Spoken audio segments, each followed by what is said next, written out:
오늘 주시는 하나님의 말씀은 로마서 14장 13절에서 23절까지 말씀입니다. 로마서 14장 13절에서 23절 우리 한 절씩 교독하고 마지막 23절은 함께 봉독하겠습니다. 13절입니다. 그런즉 우리가 다시는 서로 비판하지 말고 도리어 부딪힐 것이나 거칠 것을 형제 앞에 두지 아니하도록 주의하라.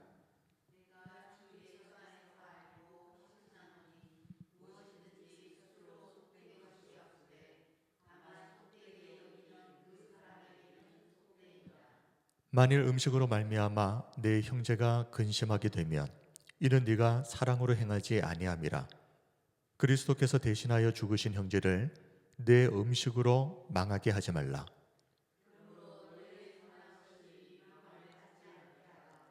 하나님의 나라는 먹는 것과 마시는 것이 아니요 오직 성령 안에 있는 의와 평강과 희락이라.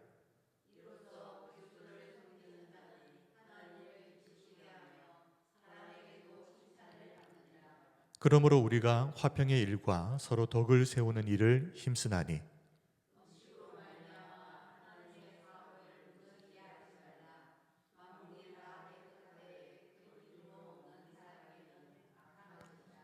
고기도 먹지 아니하고 포도주도 마시지 아니하고 무엇이든지 내 형제로 거리끼게 하는 일을 아니함이 아름다우니라.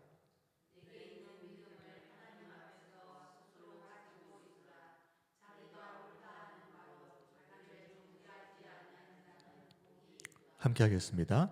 의심하고 먹는 자는 정죄되었나니 이는 믿음을 따라 하지 아니하였기 때문이라. 믿음을 따라 하지 아니하는 것은 다 죄니라. 아멘. 오늘은 형제가 넘어지게 하지 말라. 형제가 넘어지게 하지 말라는 제목으로 로마서 강의 34번째 시간 시작하겠습니다. 지난 시간 말씀의 제목이 어떤 경우에도 형제를 비판하지 말라였습니다.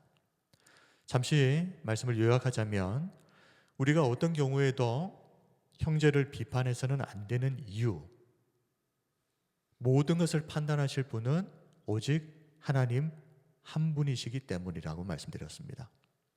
우리에게는 애초부터 누군가를 판단할 만한 그런 자격이 주어진 적이 없습니다.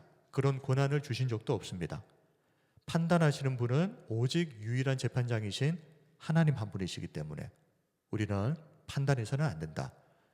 그리고 음식 먹는 문제, 나를 지키는 문제에 대해서 잠시 나누었었는데, 자, 이 두 문제에 있어서 상대방이 어떤 선택을 하든 성도는 인정해 줘야 된다는 겁니다. 무엇을 말입니까? 서로가 그 선택을 한 이유와 동기와 목적이 분명 주님을 사랑하기 때문에 그런 선택을 했을 것이다. 이것을 우리가 서로 인정해 줘야 하고, 그런 인정이 있을 때 우리는 상대방을 비판하거나 비판하지 않을 수 있게 된다고 그랬습니다. 그러니 이것이죠. 나만 주님을 사랑하는 것이라고 착각하지 말자는 것입니다. 이처럼 기본적으로 성도는 살아도 주를 위해 살고 죽어도 주를 위해 죽는 주님의 것, 이것이 성도의 정체성입니다. 우리가 서로를 바라볼 때 그런 정체성을 가지고 바라보자는 것이죠. 저 사람도 주를 위해서 살고 주를 위해서 죽는 사람이다. 그래서 저 사람이 어떤 선택을 했을 때는 그런 동기와 목적을 가지고 그런 선택을 했을 것이다 라고 우리가 서로 인정해 주자는 것입니다. 그런 마음을 가지고 살아가는 성도가 우리는 주의 것이다, 그렇게 살아가는 성도가 고작 먹는 문제, 절기를 지키는 문제 같은 이런 사소한 문제, 본질도 아닌 진리도 아닌 문제 때문에 형제를 판단하고 정죄하는 그런 죄를 굳이 지을 필요가 있느냐. 분명한 것은 하나님의 심판대에 우리가 모두 서게 될 것입니다. 그런데 그때 우리는 먹는 문제, 나를 지키는 문제에 대해서 우리가 어떤 선택을 했는가, 거기에 대해서 하나님이 우리를 정죄하시지 않습니다. 하나님께서 중요하게 보시는 것은 형제를 함부로 판단하고 정죄한 것, 이것이 훨씬 더 하나님 앞에서는 심각한 문제다. 하나님은 이래도 그만이고 저래도 그만인 비본질적인 문제가 아니라 오히려 어떤 것을 본질적인 문제로 보신다는 겁니까?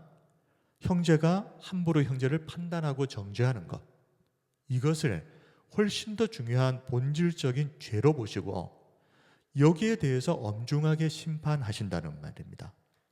이것을 안다면 어떤 사람이 비본질적인 문제를 가지고 형제를 함부로 판단하고 정죄할 수가 있겠습니까?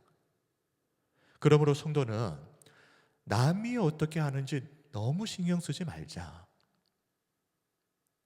장차 하나님 앞에 내어놓을 내 인생의 장부를 하나님 앞에서 지금 어떻게 써내려가고 있는지 여기에 집중하자.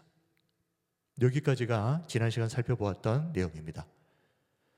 오늘은 이어서 형제를 넘어지게 하지 말라는 제목으로 로마서 말씀을 계속해서 살펴볼 텐데요. 지난 시간 우리가 살펴보았던 어떤 경우에도 형제를 비판하지 말라, 이 내용과 뭐가 다를까 싶으시죠? 그런데 오늘은 좀 다른 측면을 다루고 있습니다. 이 점을 염두에 두고 13절을 보겠습니다. 그런즉 우리가 다시는 서로 비판하지 말고 도리어 부딪힐 것이나 거칠 것을 형제 앞에 두지 아니하도록 주의하라. 부딪힐 것이나 거칠 것, 이것은 형제가 넘어지도록 형제의 발 앞에 놓아두는 장애물을 말하는 겁니다. 그래서 쉬운 성경 번역을 보면 형제가 넘어지도록 만드는 그런 장애물을 두지 말라라고 번역을 하고 있습니다. 자, 그렇다면 오늘 본문에서 말하는 이 장애물이 구체적으로 무엇을 말하는 것이겠습니까? 이것을 알기 위해서는 우리가 좀 문맥적으로 좀 보아야 됩니다. 13절 이후의 내용을 쭉 읽어보시게 되면 이 장애물이라고 하는 것이 구체적으로 부정한 음식을 먹는 문제와 관련이 되어 있다 하는 것을 아실 수 있을 겁니다.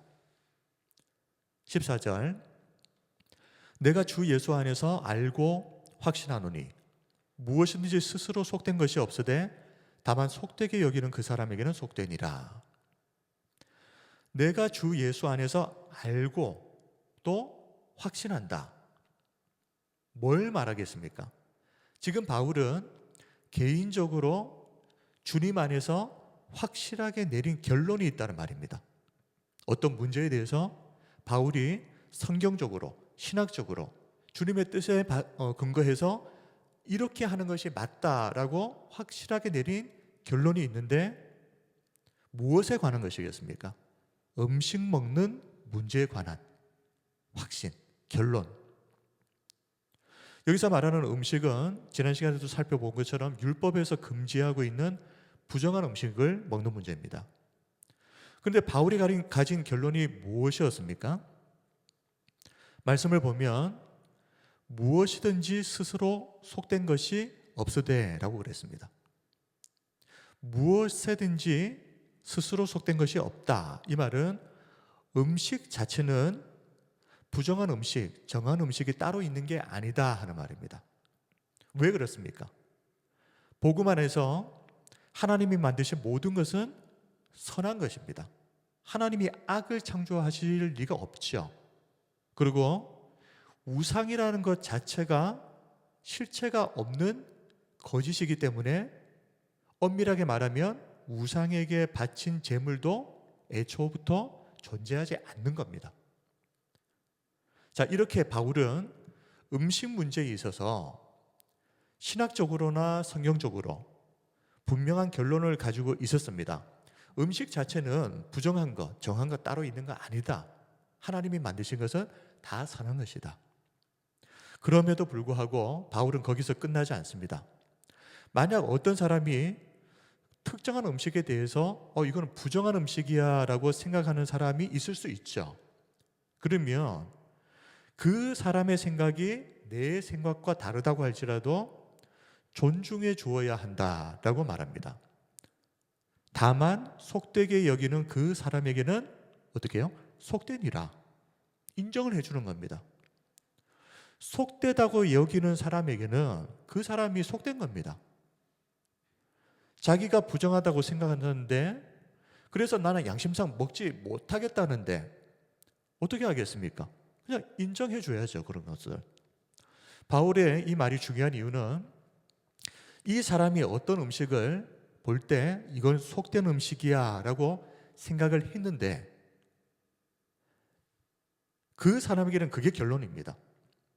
근데 그럼에도 불구하고 그 음식을 만약 먹었다 그러면 원래 바울이 보았을 때 그 음식은 부정과는 아무런 상관이 없죠. 그러나 그럼에도 그 사람이 그 음식을 먹는 순간 어떻게 됩니까? 이 사람은 그게 속되다고 생각을 했는데도 불구하고 먹은 것이기 때문에 자기 양심을 속이고 먹인 겁니다. 그렇게 되어버리는 겁니다. 그 동기의 측면에서 하나님 앞에 이것이 죄를 짓는 것이 될 수 있습니다. 자, 이 점이 대단히 중요한데 후반부에서 다루겠지만 결론부터 말하자면 하나님이 어떤 것을 중요하게 보시는가? 하나님은 이 사람이 어떤 행동을 했다, 어떤 선택을 했다라고 하는 행동의 그 결과를 중요하게 여기시는 것이 아니라, 물론 그게 중요하지 않다는 말은 아닙니다. 그런데 그 행동의 결과보다 더 중요하게 여기시는 것이 있는데 그것이 왜 그렇게 했느냐는 것입니다.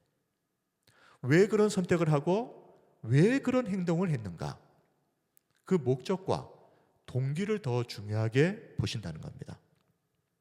이것을 기준으로 해서 하나님은 판단하십니다. 자, 이 점에 대해서 나중에 뒤에 좀 더 자세하게 살펴보도록 하고, 자, 일단 이 내용을 염두에 두고 15절을 봅시다. 만일 음식으로 말미암아 네 형제가 근심하게 되면 이는 네가 사랑으로 행하지 아니함이라. 그리스도께서 대신하여 죽으신 형제를 내 음식으로 망하게 하지 말라. 자, 우리는 바울의 이 부정한 음식, 정한 음식이 따로 있는 것이 아니다라는 이 음식에 대한 이 결론, 이 생각을 우리는 옳다고 우리도 생각합니다. 그럼에도 우리는 왜 함부로 우리의 생각과는 다른 형제의 판단을 비난해서는 안 되겠습니까? 우리가 보았을 때는 이 음식은 아무 문제 없어. 그런데 그렇게 생각하지 않는 사람을 우리가 함부로 판단해서는 안 되는 이유가 무엇이겠습니까? 옳고 그름 물론 중요하지만 그보다 더 중요한 것이 무엇이라고요? 네, 아무리 옳은 견해를 할지라도 하나님이 보실 때는 그렇다는 겁니다. 그 견해를 내가 생각한 결론을 주장하기 위해서 그 결과로 형제를 만약 근심하게 만들어버린다면, 그래서 그것이 이 형제가 넘어지게 실족하게 만드는 장애물이 되어버린다면 그것은 사랑의 동기로 행한 것이 될 수 없다. 이 점이 왜 중요하겠습니까? 앞에서도 말했던 것처럼 하나님은 이 음식을 먹는 것이 부정한가 부정하지 않은가 이런 것보다 뭘 더 중요하게 보시는 겁니까? 형제를 사랑하지 못해서 이런 문제로 형제를 실족하게 만들어버린, 그 발 앞에 장애물을 놓아버린 것을 훨씬 더 심각한 문제로 보신다는 겁니다. 그래서 바울은 그리스도께서 대신하여 죽으신 형제다. 그런데 그런 형제를 그 사소한 음식 때문에 망하게 하지 말라 하고 경고하고 있는 겁니다. 누구보다 분명한 음식에 대한 견해를 가졌던 바울조차도 개인적인 생각과 주장보다는 뭘요? 형제를 실족하지 않게 하는 것을 더 중요한 것으로 여길 것입니다. 자, 이어서 16절은 아무리 옳은 것이라고 해도 그 선한 것이 사람들에게 비방거리가 되게 해서는 안 된다라고 말합니다. 16절, 그러므로 너희의 선한 것이 비방을 받지 않게 하라. 여기서 말하는 너희의 선한 것은 복음 안에서 그리스도인들이 누리는 자유를 말하는 겁니다. 그리스도인에게는 자유가 주어졌습니다. 그런데 바울은 이 자유에 근거해서 음식을 먹는 문제와 같은 이 비본질적인 문제에 아무 문제가 없다, 그리고 거기에는 얽매일 필요가 없다라고 하는 분명한 자기 결론이 있었죠. 그럼에도 바울은 분명 자신이 생각할 때는 복음의 취지에도 맞는 것 같고 선한 목적과 의도로 행한 것이라고 할지라도 이것이 결과적으로 사람들에게 비방을 받는 것이 된다면 한번 생각해 봐야 된다는 겁니다. 자, 여기서 말하는 사람들은 믿음의 형제들도 포함하고 믿지 않는 불신자들도 포함하는 모든 사람들입니다. 다시 말해서 다른 형제들을 실족하게 만들거나 또 불신자들에게 어떤 비난의 빌미가 된다면 한번 생각해 보자는 겁니다. 이 결론, 이 행위가 아무리 좋은 의도였다고 해도 결과적으로 이게 과연 하나님의 영광이 될 수 있을까? 오히려 이 선택을 한 것 때문에 하나님의 영광을 가릴 수 있지는 않을까? 한 번 더 생각을 해보자는 것이죠. 함부로 하지 말고 신중하게 하라는 겁니다. 그냥 내가 내린 결론이니까 내 생각대로 하겠다라고 밀어붙이지 말라는 겁니다. 그 이상을 좀 생각해 보자. 이것이 바울이 얼마나 성숙한 신앙을 가진 사람인지 보여주는 겁니다. 바울은 단순히 옳고 그름의 이 단순한 잣대만을 가지고 모든 것을 획일적으로 판단해버리는 그런 수준에 머물러 있는 사람이 아닙니다.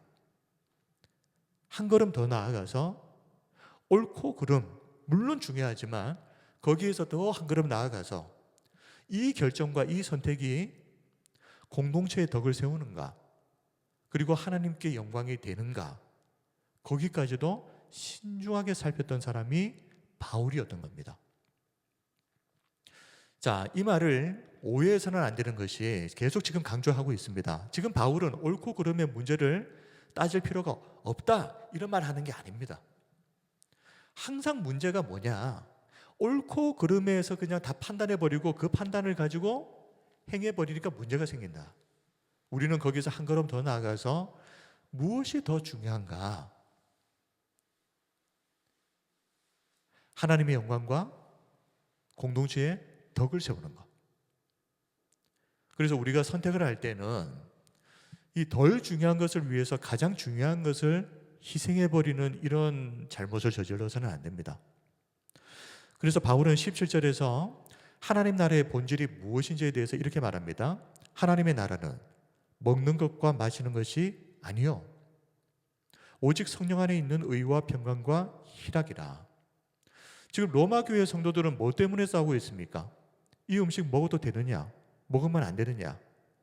그걸 가지고 지금 마치 음식 문제가 하나님 나라에서 엄청 중요한 가치인 것처럼, 이 음식 문제 잘못되어 버리면 마치 하나님 나라가 무너져 버리는 것처럼 그렇게 생각하면서 싸우고 있습니다 지금. 그런데 바울은 하나님 나라의 본질은 먹고 마시는 거 그런 게 아닌데 라고 말하는 겁니다. 바울이 말하는 하나님 나라의 핵심 가치, 핵심 본질은 오직 성령 안에 있는 의와 평강과 희락이라. 자, 여기서 성령 안에 있는 이라고 말하는 게 또 중요한 겁니다. 내가 생각하는 의, 내가 생각하는 평강, 내가 생각하는 희락이 아니라 성령의 뜻에 근거해 보았을 때 성령께서 말씀하시는 의와 평강과 희락, 하나님 나라의 핵심 가치가 바로 이 의와 평강과 희락이라는 건데, 그런데 여기서 또 중요한 것은 이 의와 평강과 희락이 단순히 하나님과 성도들과의 관계에서 의와 평강과 희락을 말하는 것이 아니라 그걸 포함해서 성도들과 성도들 사이의 관계, 거기에서 의와 평강과 희락도 포함된다는 겁니다. 사람들이 자꾸 이렇게 신앙, 믿음 생각하다 보면 하나님과의 관계에서 어떻게 할 것인가만 생각하는데, 지금 바울은 그것을 그 폭을 넓혀서 사람들과의 관계에서도 똑같이 적용돼야 된다는 것을 말하고 있는 것이죠. 그러므로 음식을 먹는 것이 중요하냐, 중요하지 않느냐, 이런 옳고 그름의 문제 따질 수 있습니다. 그러나 그보다 더 중요한 것이 있는데, 하나님 나라의 핵심 가치는 하나님과 성도 사이에, 그리고 성도와 성도 사이에 의와 평강과 희락이 이루어지는 것이다. 그런데 의와 평강과 희락을 이루어야 될 사람들이 그것하고는 비교해 봤을 때 별로 중요하지도 않은 음식 먹는 문제 가지고 오히려 가장 중요한 가치를 지금 깨트려 버리고 있는 것이죠. 지금 사소하고 비본질적인 문제를 가지고 가장 중요한 하나님 나라의 핵심 가치를 깨트려 버리는 것, 이렇게 하지 말라는 겁니다. 18절에서는 바로 이런 마음으로 그리스도를 섬기는 사람들, 하나님과 우리 사이에 또 사람과 사람 사이에 의와 평강과 희락을 어떤 경우에도 지켜내야 된다. 다른 사소한 문제들 때문에 이걸 깨트리면 안 된다. 이렇게 생각하고 그리스도를 섬기는 바른 신앙인들은 하나님만 기쁘시게 하는 것이 아닙니다. 사람들에게도 인정을 받게 됩니다. 18절, 이로써 그리스도를 섬기는 자는 하나님을 기쁘시게 하며 사람에게도 칭찬을 받느니라. 내가 하나님을 사랑하는 마음으로 이런 선택을 한 것이니 사람들이 어떻게 생각하든 나는 상관없다. 이렇게 생각하는 사람은 아직 신앙에 있어서 미성숙한 사람입니다. 하수죠. 정말 성숙한 그리스도인은 하나님과의 관계만 잘 돼 있는 사람이 아니라 사람들과의 관계에서도 잘 되어서 하나님께도 칭찬받고 사람들에게도 인정받는 그런 사람입니다. 그래서 바울은 성도들이 지금 먹는 문제, 절기 지키는 문제, 이런 것들을 가지고 따지고 싸우는데 시간과 에너지를 허비할 것이 아니라 뭐에 신경을 써야 된다는 겁니까? 모든 성도들이 서로 의와 평강과 희락을 이루는데 이것이 하나님 나라의 핵심 가치니까 여기에 신경을 써야 된다. 19절을 보십시오. 그러므로 우리가 화평의 일과 서로 덕을 세우는 일을 힘쓰나니. 성도가 힘써야 될 것이 뭐냐? 음식 문제, 절기 지키는 문제 가지고 무엇이 옳으냐 그러냐 따지고 싸우고 비판하고 그럴 것이 아니라 우리가 힘써야 될 것은 화평의 일과 서로 덕을 세우는 일. 이것이 본질이다. 그러므로 우리들은 개인적인 견해를 가지고 마치 이것이 교회의 본질인 것처럼 주장해서도 안 될 것이고, 더욱이 그런 비본질 때문에 공동체의 화평이 깨어지고 덕을 무너뜨리는 일은 더더욱 해서는 안 될 것이다. 바울은 20절에서 다시 한번 이 점을 강조합니다. 음식으로 말미암아 하나님의 사업을 무너지게 하지 말라. 만물이 다 깨끗하되 거리낌으로 먹는 사람에게는 악한 것이라. 하나님 나라의 본질과는 전혀 상관도 없는 고작 음식 문제, 이런 비본질적인 문제 때문에 하나님의 일을 무너뜨려서는 안 된다. 바울이 당부하고 있습니다. 왜냐하면 세상의 교회들의 이런 일이 너무나도 많이 일어나고 있기 때문에. 지난 시간에도 우리가 좀 다루었지만, 앞에서도 잠시 말씀을 드렸지만, 우리는 좀 서로를 인정해 줄 알아야 됩니다.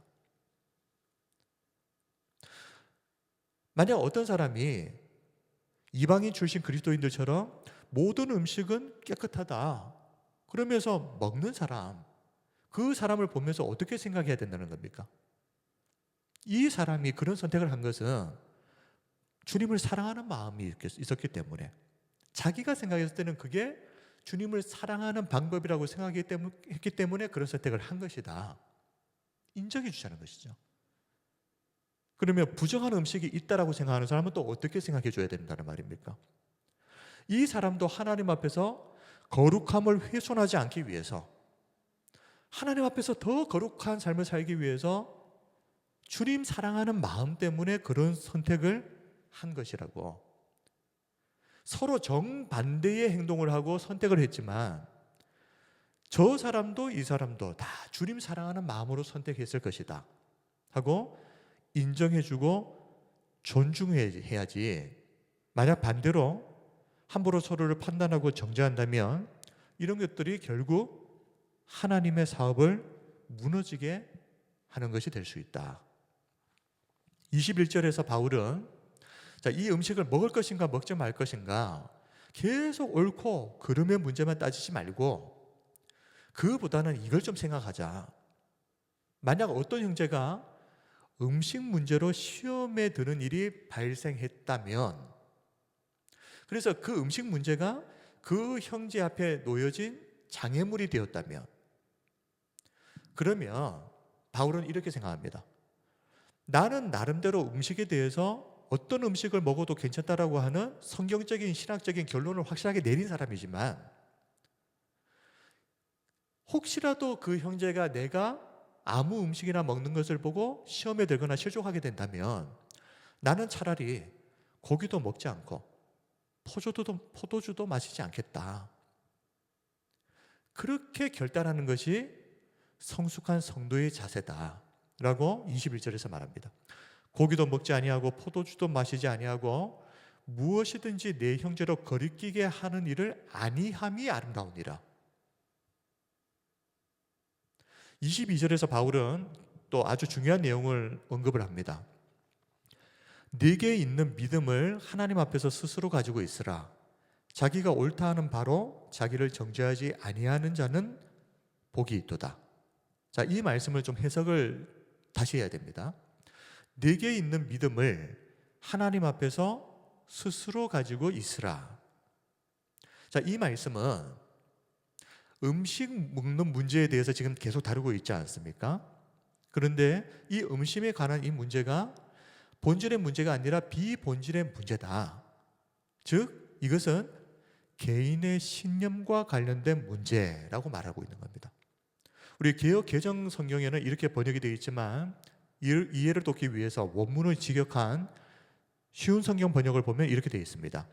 여러분에게 어떤 신념이 있다면 그것은 여러분과 하나님 사이의 일로만 간직해 두십시오. 어떤 문제에 대해서 자기 나름대로 내린 어떤 결론, 자기 신념이 있을 거 아닙니까? 그런 신념이 있다면 이것을 자꾸만 밖으로 다른 사람들한테 적용하려고 하지 말고 하나님과 나 사이에 내가 하나님 앞에서 지켜야 되는 내가 정한 신념이다. 이 상태로 그냥 두라는 겁니다. 그것을 자꾸만 확대 해석하지 말고 유대인 출신 그리스도인들처럼 음식 먹는 문제를 마치 본질, 진리의 문제인 것처럼 여기는 이런 사람들에게 지금 바울이 뭘 이야기하고 있는 겁니까? 그거 본질이 아니다. 그건 진리에 관한 문제가 아니다. 당신들은 그것을 굉장히 중요하게 여기지만 이것은 개인의 신념에 관한 것이다. 자, 이게 대단히 중요한 겁니다. 진리의 문제라고 하면은 우리는 목숨을 걸고 타협할 수 없는 겁니다. 양보할 수가 없는 거죠. 그런데 이 문제를 진리의 문제로 대하느냐, 비진리의 문제로 대하느냐에 따라서 우리의 행동이 완전히 달라지게 됩니다. 이런 말이 있죠. 본질적인 것에는 일치를, 비본질적인 것에는 자유를, 이 모든 것 위에 사랑을. 본질적인 문제, 진리의 문제라면 타협할 수 없다. 이것은 목숨을 걸고 지켜내야 되는 것. 그러나 비본질적인 것에는 자유를, 누구든지 자유롭게 선택할 수 있도록 인정해주고 허용해야 된다는 말이죠. 바울은 이렇게 개인의 신념과 같은 비본질적인 문제라면 이 비본질적인 자기 신념을 다른 사람에게 강요하거나 또 그 사람이 내 생각대로 따라주지 않는다고 비난할 것이 아니라 자유롭게 그냥 스스로 알아서 선택할 수 있도록 내버려 두라. 그리고 내가 내 나름대로 세워놓은 신념은 내가 하나님과의 사이에서 지키면 그만인 겁니다. 개인이 하나님을 사랑하는 동기로 나름대로 세워둔 신념이 있지 않겠습니까? 우리가 신앙생활을 하면서 그런 것들이 있죠.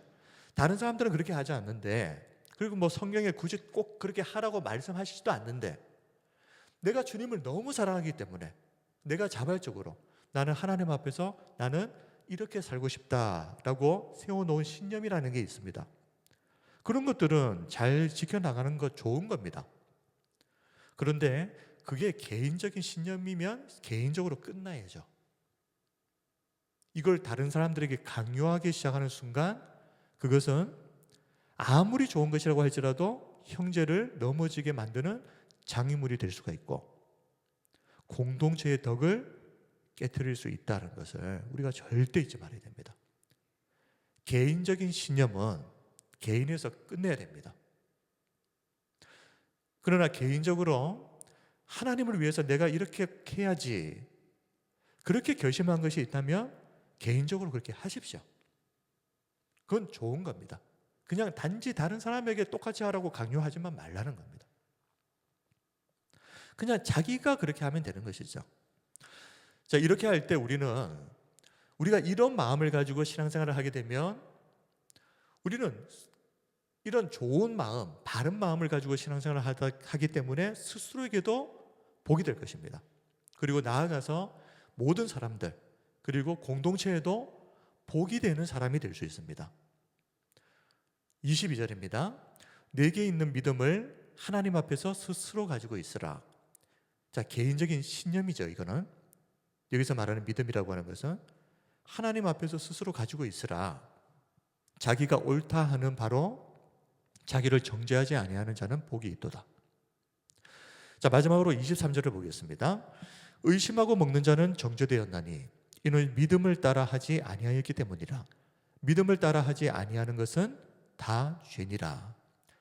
자, 23절에서 의심이라고 하는 것은 예를 들면 이런 것입니다. 내가 생각할 때는 이 음식을 먹는 것 이거 아닌 것 같은데 라는 생각을 지금 하고 있는 상태. 아무리 생각해봐도 이건 아닌 것 같은데. 그런데 이 사람이 그렇게 생각을 하면서도 만약 누군가의 강요나 어떤 주변의 분위기 때문에 음식을 먹어버렸다. 나는 분명히 이거 먹으면 안 될 것 같은데 라고 생각해놓고도 먹어버렸다.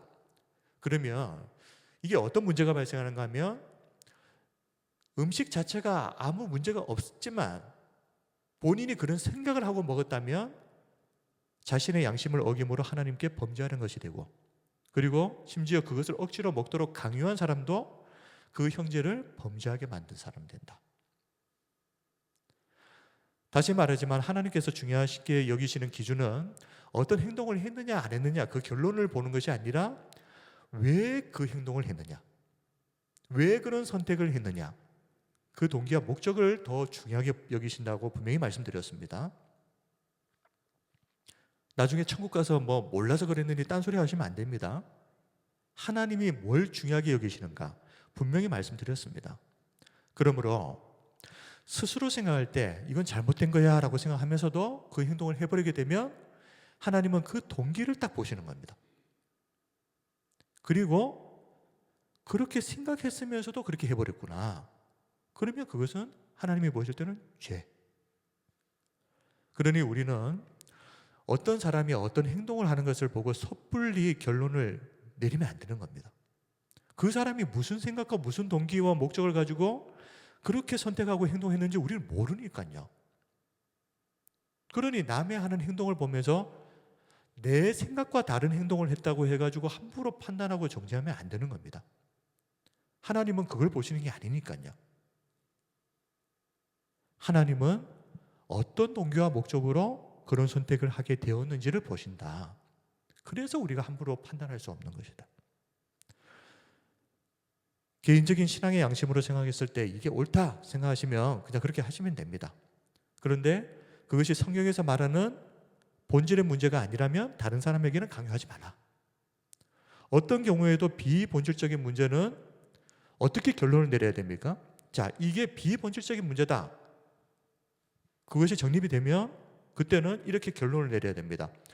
이 문제에 대해서는 서로의 의견을 존중하고 세워주고 그리고 마지막에는 내가 양보해야 되겠다. 이렇게 결론을 내리시면 됩니다. 말씀을 정리하겠습니다. 오늘은 형제가 넘어지게 하지 말라는 제목으로 로마서 말씀을 살펴보았습니다. 음식 문제, 절기 지키는 문제와 같은 이런 비본질적인 문제 때문에 하나님의 교회가 분열되고 나뉘어지는 일이 결코 일어나지 않도록 우리는 본질에는 일치를, 비본질에는 자유를, 그리고 이 모든 것 위에 사랑을 더하는 저와 우리 성도님들이 다 되시길 바랍니다. 우리 성도 한 사람 한 사람이 이런 성숙한 그리스도인으로 서게 될 때, 교회는 다양한 사람들이 모였기 때문에 분명 문제가 일어날 수밖에 없는 태생적인 그런 한계를 가지고 있는 공동체지만, 우리가 이런 성숙한 그리스도인이 되면 이런 다양한 사람이 모인 공동체도 사랑 안에서 하나된 공동체로 아름답게 세워지게 될 줄 믿습니다. 하나님이 기뻐하시는 바로 이런 교회를 세우기 위해서 우리 모두가 다 함께 힘쓰는 저와 우리 성도님들이 다 되시기를 주님의 이름으로 축원합니다. 아멘.